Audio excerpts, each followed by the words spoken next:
vanilla ice cream is hands down the best ice cream flavor, period.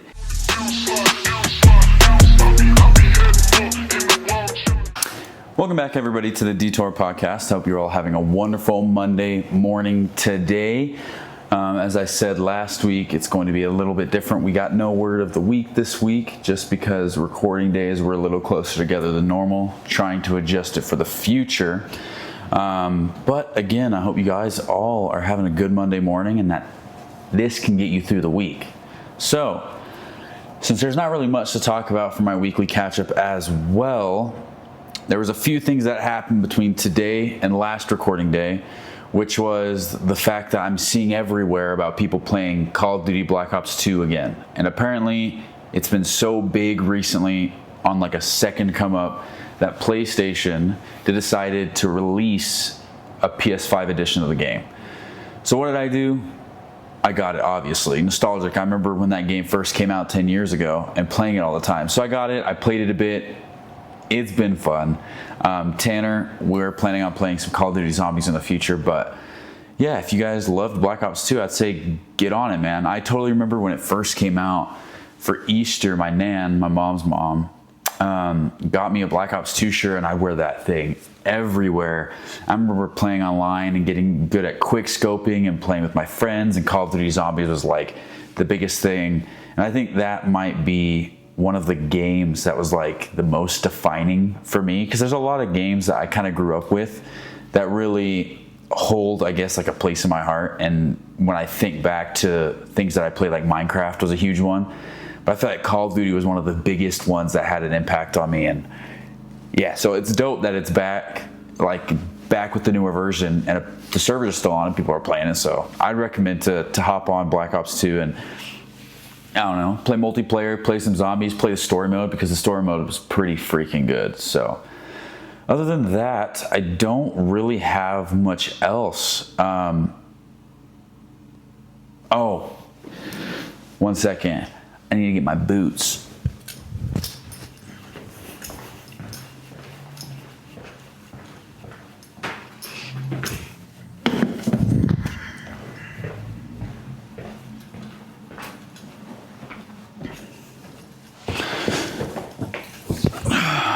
Okay, so I told you guys last week that I lost a bet with Liz, and now I have boots, and here's the boots.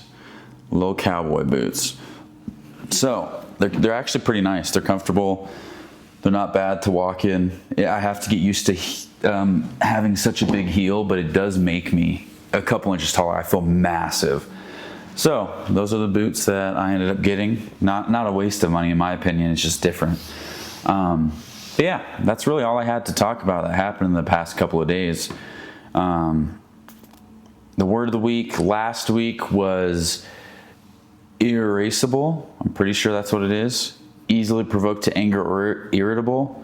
Or I think that was the week before. Maybe I lied. Back it up. That's this week. My mind is just fringe because we didn't do one last week. So the word this week is irascible. It's an adjective, and it's easily provoked to anger or irritable. Yeah, that unfortunately is me. I'm working on it, but that's unfortunately me. I find myself easily annoyed and quick to anger on certain things, but that's one thing that I'm way too aware of, and it makes me super insecure. So I'm working on it, but again, irascible, easily provoked to anger, irritable. Let's try to use that this week. It seems like it's an easier one as well, not as long, and it has a lot to do with it. So, if they're quick to anger, you could just say that person's irascible. Hey, you're being irascible. Yeah, I hope I pronounced that correctly, to be completely honest with you. Irascible, yeah. Irascible. Let me pull it up, because when I'm saying that, it just sounds like it's erasable, like you can get rid of it. And that doesn't sound right. Let me see. I don't care, app. Just show me what I want to see. Here we go. Words to learn. I did say it wrong. It's irascible. Irascible, not erasable. Irascible. So, let me say that again with the correct words.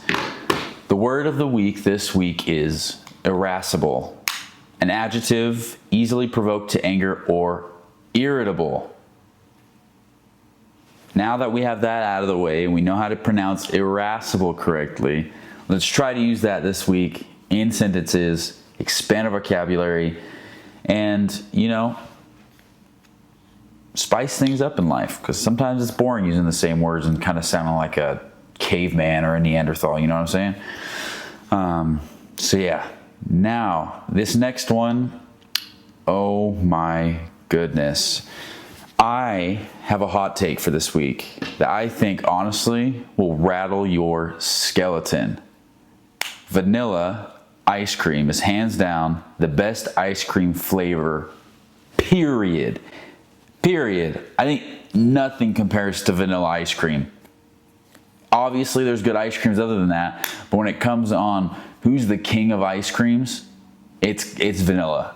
So fight me on it, but that's something I will stand on till the day I die. Go out, I get vanilla ice cream. If it's people love chocolate ice cream, it's vile. I think chocolate ice cream is just how people feel about pineapple on pizza. It just shouldn't exist, in my opinion. Vanilla ice cream for the win, baby. And if you notice, a lot of good ice cream, ice creams, when they do stuff, vanilla ice cream's the base of a lot of those. Cookies and cream, vanilla ice cream's the base. I'm pretty sure if you do cookie dough, vanilla's the base. Vanilla's the base for a lot of different ice cream flavors. So, I mean, you can't go wrong with the staple. You know what I'm trying to say? If it's a freaking staple. All right. Oh, this is labeled not an a-hole. I was going to read that. Let's see.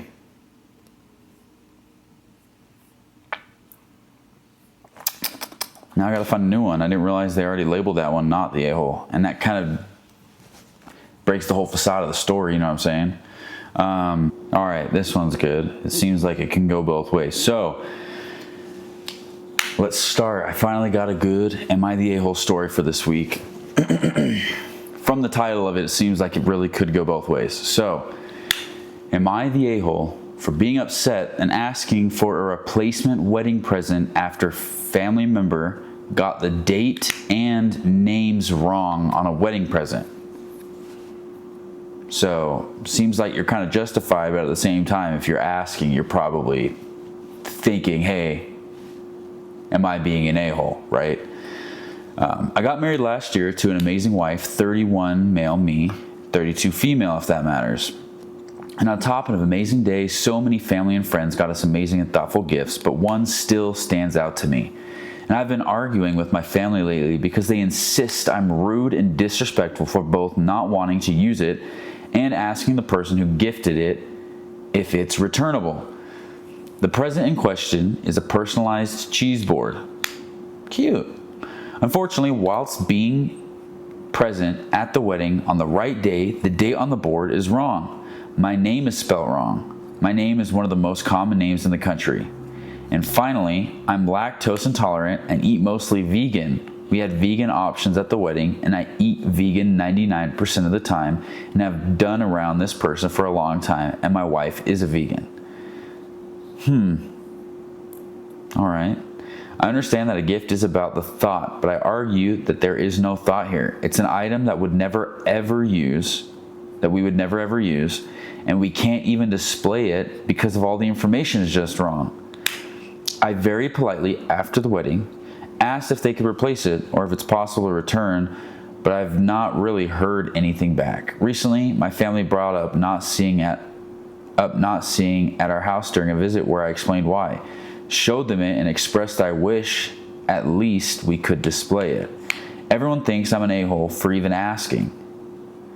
But I'm still kind of upset that someone could get the date and my name wrong despite knowing me from birth. Am I the a-hole? All right. Let me start from the beginning. So you got a gift. Information's wrong on it. You're not happy with the gift. One, it's a cheese board, and you're vegan, so you don't really eat dairy anyways. Isn't there more to a cheese board than using it for freaking cheese? No?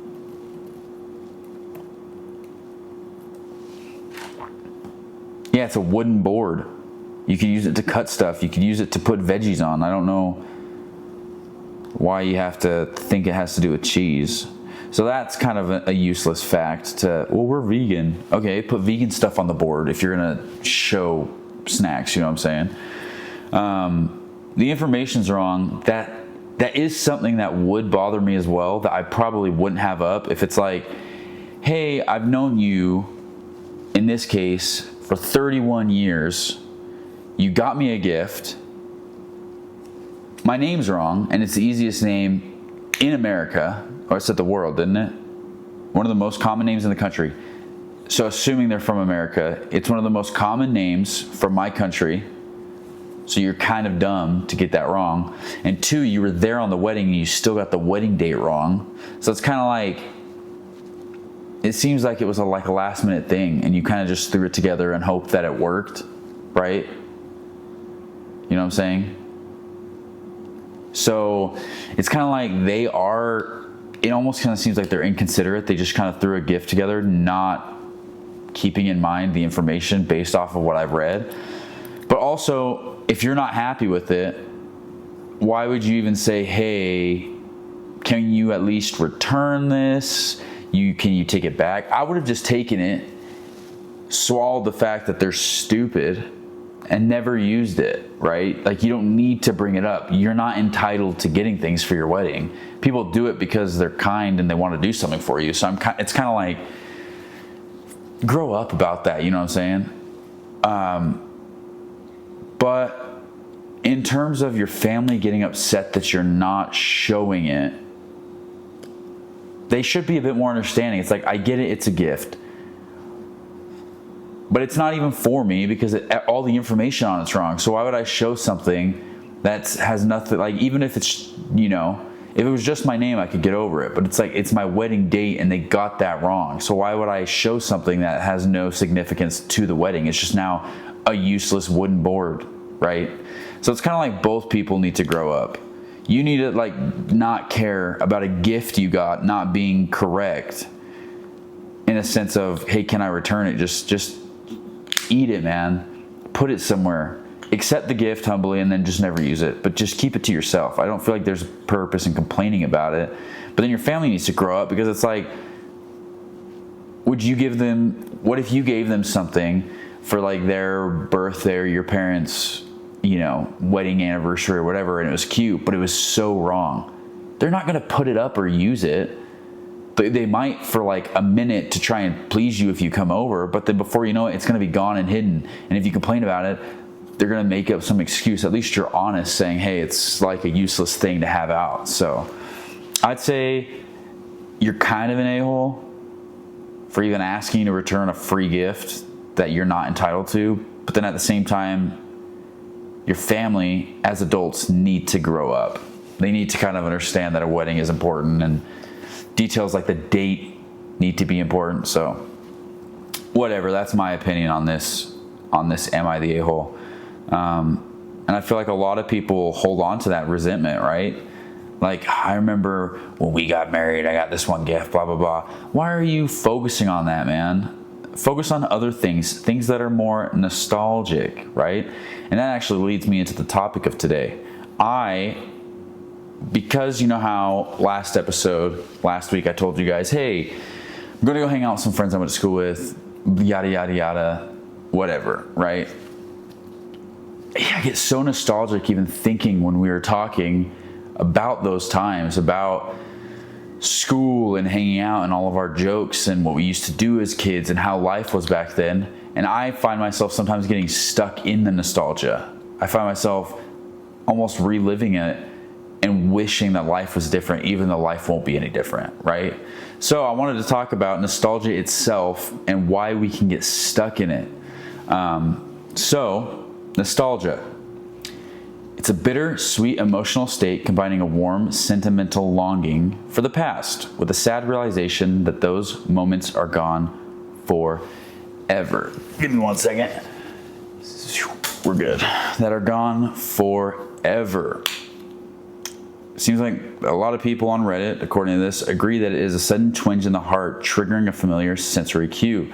We often get stuck in it because our brains use past memories as an emotional shield against present stress, though it can distort reality into a trap.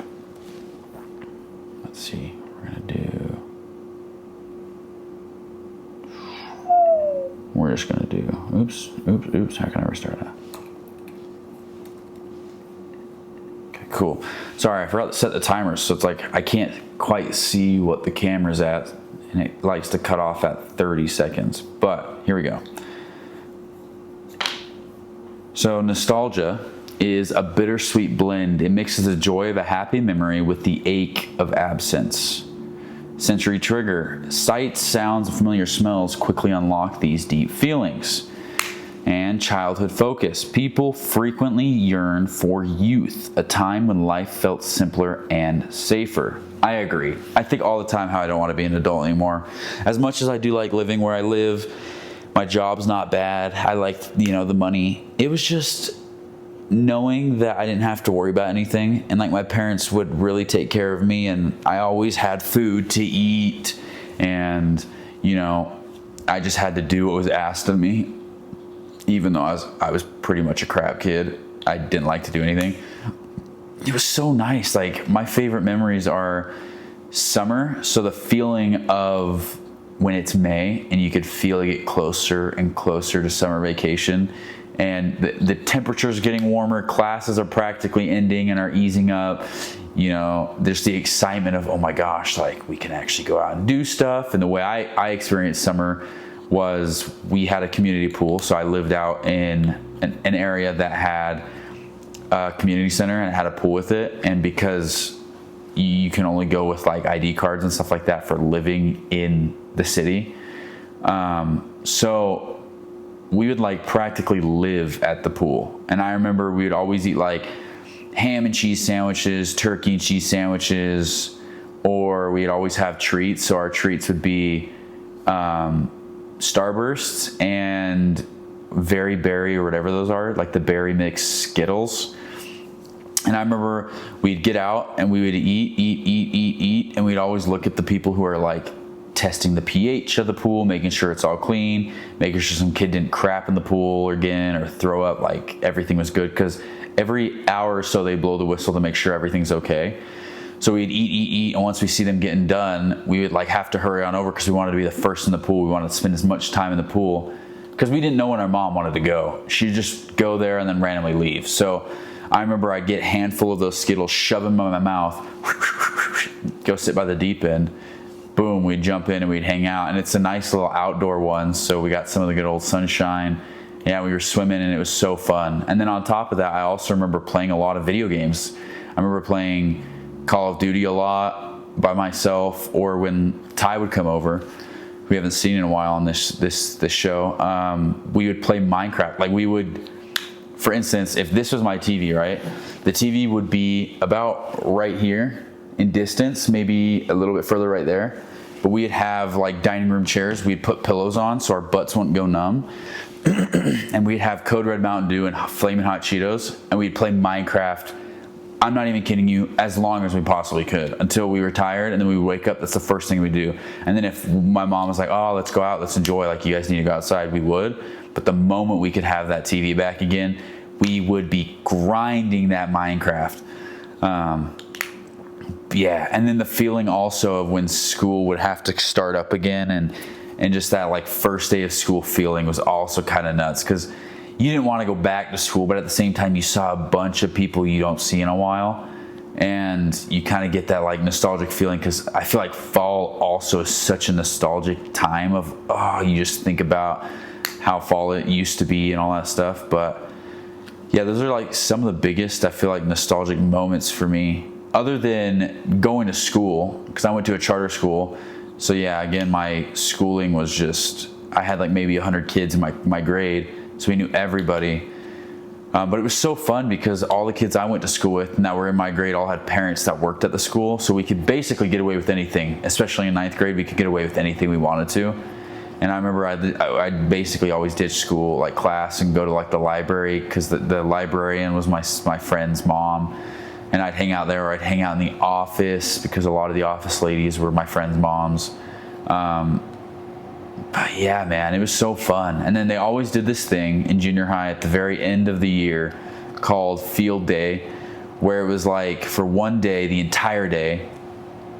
Because we basically it's like, some high schools you'll have like a period, like a 30-minute period in between the middle of the day where you can get homework done, relax, kind of hang out.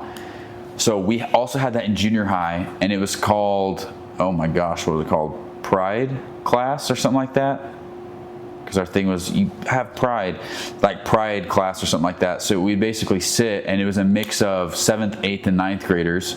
And you'd sit in this class, and then they basically would go over random things. Like, it was just kind of like you'd also hang out with your friends. I always had the art teacher for my first 2 years. So you typically, when you have one teacher, you have them throughout the entire junior high experience, except the art teacher left my 9th grade year. So I got a different teacher, and they weren't really that good. So, but I had the art teacher, and it was just dope because we used to play, golly, I just talked about this game with some friends. I forget what it's called. The best way to describe it is it's almost like, no, that's not a good description. You can play with friends on your phone, and there was like geography, history, math, entertainment or whatever, and the little guys were animated or whatever, and you'd have to basically see who's smarter. We'd play that a lot. We'd do challenges like wall sits, and I remember I had to beat the 9th graders as an 8th grader, and I won. But yeah, field day was like, it was essentially your class, your pride class, would compete against other pride classes in games. So it's not like first, second, third place, but it was like, I'm with my class, and I'm facing someone else's class in capture the flag. And then we'd play another game, and then another game, and there was water balloon fights, and there was face paint, and there was all this stuff, and it was just so dope because you always look forward to it, and you're always like, I hope that I play against one of my friends, because there's only so many games you can compete against, so you only get to play against X amount of classes, because I think there's like 12, maybe 3, 6, 9, 12, maybe 12 to 15 different teachers that were pride teachers. So that means there's 15 different classes that can compete. I mean, if there's 2 games, most everybody's class would, well, no. If there's 2 games, let's see. Yeah, if there were 7 games, I think most people would be able to face each other. My math's pretty crap. I'm not good at math. But yeah, so you get to play with friends, and it was really cool because then at the end you just hang out, and like the end of school was like so rewarding because it's like after the whole year of doing hard work, we're gonna reward you and whatnot. So sometimes I do, when I think about that, I do kind of get stuck in that nostalgic feeling and kind of wish, dude, life was so great. Life was so simple. Life was so nice. Like, I don't hang out with friends anymore, dude. The only people I see is Tanner on occasion because he's got flight school. Liz all the time, obviously, because we're dating, so we see each other. But other than that, I don't really have friends that hang out with that much. Everyone's married, everyone's adults. It's super freaking lame. So it's really nice to hang out with those peeps, and we talked about wanting to do something again in August, which is actually coming up, which is freaking bananas that it's already almost August. This upcoming weekend is the final bit of July of 2026, and then it'll be August. So, yeah, that is... I get stuck in that a lot. So let's see why we get stuck in it other than what nostalgia is. The emotional immune response, your brain, again, uses positive memories to fight off current loneliness, sadness, or anxiety. True. Rose-tinted glasses. We tend to forget boring or hard parts of the past and only remember the perfection, which I think that's what makes nostalgia amazing, because then it almost kind of like points out that those little like infractions on your day right, don't really matter much. We put so much attention to these little things that we think matter. Oh, someone cut me off, someone called me a name, someone, but we don't ever remember that. When we think about the past, we always think about, wow, I remember the good times at school. I remember this and that, because the good times are what make memories. So I think having rose-tinted glasses on the past isn't a bad thing, because it is nice to know that we're only making room in our minds to remember what's actually good, not what's bad. So I think I don't think that's a bad thing. And then the escape strategy. Dwelling on yesterday becomes a safe hiding spot to avoid difficult challenges in the present. So I guess sometimes it's just when it's boring or it's hard to face reality, it's nice to think back to a time when a lot of the choices we have to make now, we didn't have to make. They were kind of made for us, right? And I don't know, just how nice it was. The next time you find yourself getting nostalgic about things in life, I'd say embrace it, but don't let it be why you can't face reality.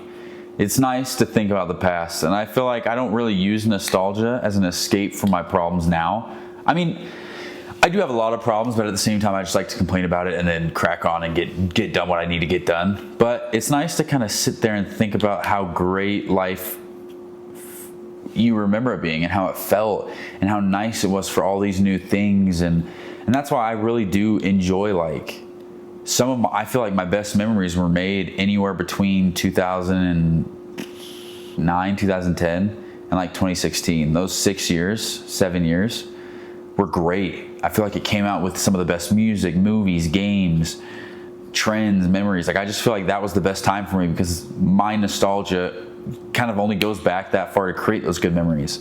I wasn't a really big fan of high school. Didn't really have the best memories other than my senior year in high school. But I don't think 1 year can overwrite how bright and how amazing the rest of my past was. You know what I'm saying?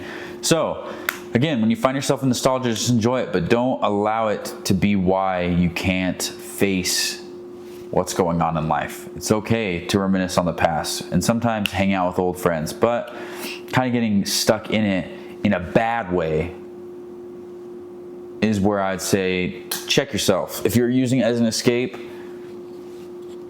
maybe don't allow yourself to drop into it as much, but if you find yourself just doing it because it's nice to reminisce, bingo. So, yeah, did you ever find yourself thinking about the past? Because I do. And I always wonder why we tend to do it as often as we do. And now, hey, seems like we both know the answer to that question. Yeah. And a good question of the week. Sorry, guys, I'm still trying to work on the fluidity and trying to get things to mend better. I have notes for the way I should have started each of the segments, but I had them noted at the very end. So by the time I started the segment and I got to it, it was already scrapped. So I'll work on that a bit better, but still some juicy content, still some juicy things to talk about, get your brain moving.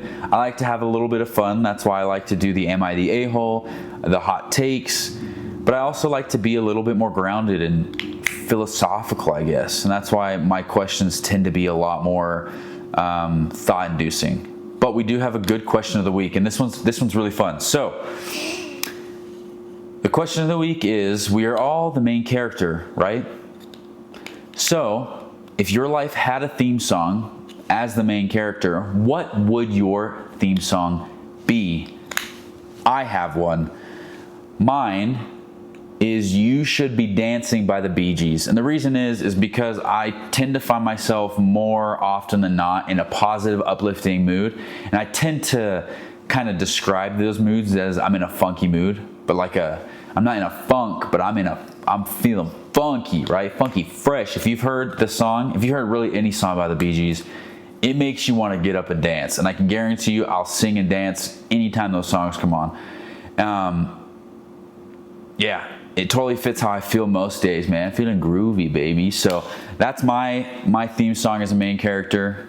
And again, just let me know your guys' is. We all have different. Sometimes people are a little bit more depressive naturally, and they're just kind of like, meh, hello darkness, my old friend. Like, that could be your theme song, but I just want to know what you think your personal life's theme song would be as the main character. So, quick recap. We have the word of the week, irascible, easily provoked to anger or irritable. Try to use that during the week. The hot take, let me know what your favorite ice cream flavor is as well, because I think vanilla is the cream of the crop. It's the best of the best.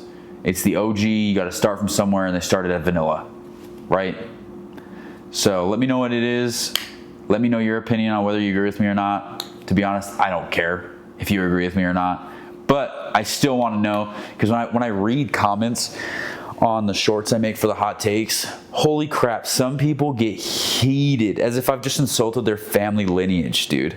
It's bananas. So there's that one. And then nostalgia, just don't allow yourself to get stuck in it for all the wrong reasons, but when you're in it, enjoy it. And what's your theme song as the main character? Contemplate that this next week.